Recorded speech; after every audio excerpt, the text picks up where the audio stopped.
Welcome to Stuck, Time to Improv. I'm Mary Scott with Business Ref, and I want startups to be wildly successful. One of the things you need to do is be protected, and that means insurance. And that's what we're going to be talking about today with our very special guest, Pete Shemetulskis from Marquee Benefit Advisors. Thanks so much for coming, Pete. You bet, Mary. Thank you very much. I love what you do and I enjoy your podcasts myself. Thank you. So let's talk about insurance. Do people need to know what they need first and then how to hire somebody, or do we do it the other way around? My expertise is employee benefits. So if we're talking about attraction and retention of employees, mostly when it comes to what I'm working with, I am familiar with property and casualty because we work a lot with it, which, the risk portion of things. So it depends on what type of organization. If you're more of a transactional organization with employees, then benefits aren't as important.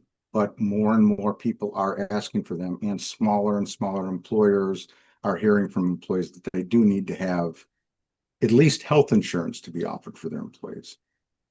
Okay. And I would think that if you're in manufacturing of any kind, you must have workers' comp, right? Absolutely. And there's where I do have some overlap. I work a lot with HR professionals in organizations, and HR oftentimes handles the work comp. And what I think the most important insurance question is when you have your idea, when you're starting to build your business, is when you should really start to vet a trusted advisor, somebody that you would feel comfortable with, much like your financial person or an attorney. Find an insurance professional that you believe in, because you really are going to be relying on them for a lot of expertise, whether that be in the risk side of it, the work comp and the other property and casualty, or whether it be in benefits. Benefits is really expensive, and you need to find the person that you are going to feel the most comfortable with your decision, and they'll be able to help you identify what your industry has. Okay, let's talk about benefits. What sorts Mhm. of benefits do people get with insurance? So most employers, the first thing that they'll offer is health insurance. So if we start to look at a startup, if they don't have a lot of employees to begin with, then they might offer a stipend to be able to purchase coverage off of the exchange, might be a bridge to be able to offer something until they're able to put together a group health insurance proposal and be able to pay for that. Um, After that, the second one is usually dental. And then third is vision. And vision is just, it's one of those things where I don't know if it's a good deal, but people really like to have vision insurance.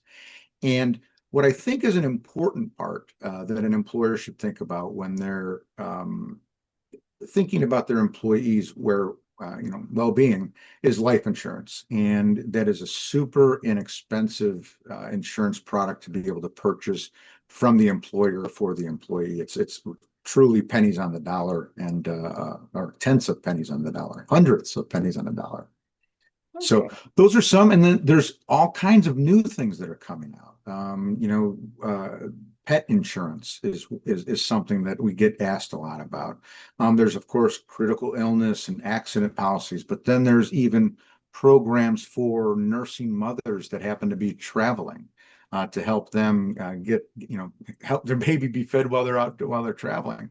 So, and there's where identifying what type of culture you as the leader want to impart upon your organization. And that really starts to steer some of the benefit selections that you'll go for. Okay. Can we talk a little bit about the kinds of insurance that protect an employer? Um, Stuff like, if your employee suddenly leaves, do you have some kind of coverage to take care of that? Or so the if an employee leaves the organization, they're generally eligible for COBRA, which is a mechanism for the employee to be able to stay on your group health insurance. Protecting an employer from losses, there's multiple different layers of insurance within a typical health insurance product. For startups, are probably not going to generally be in an environment where they're going to be partially self-funded. but they are starting to creep down. So when it comes to the liability from an employer for an employee or somebody that leaves and stays on their health insurance, there is stop loss insurance that allows a certain point where they are no longer liable for the coverage. And that's only if they choose a product that puts them at risk a little bit. And that's where talking to an advisor that you trust and is able to understand your risk tolerance is what's the most important step before actually purchasing the coverage. But understanding the types of coverage out there is very important too. And some of it I was thinking like movies will insure their lead actors to make sure that they can continue doing the movies. If you're doing a biomed startup and your chief Mhm. scientist all of a Sure. sudden is no longer helpful. Oh, well, yeah, that's more of a liability. I can tell you if you want to if you want to keep your top scientists, or how do you help them? That's where employee benefits can come in. So we're not trying to push them away.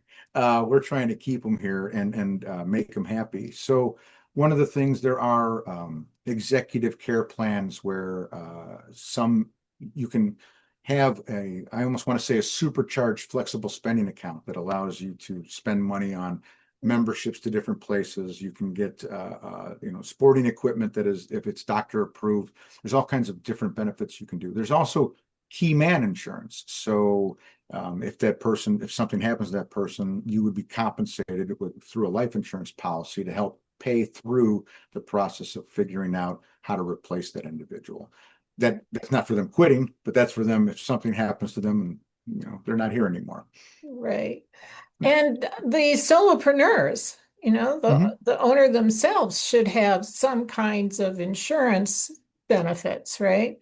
Yeah, so what you find a lot of individuals, the solopreneurs, may be married and on their spouse's plan. That's oftentimes what we see. However, more and more employers are mandating that if somebody is eligible for group health coverage somewhere else, then they need to come off of their plan.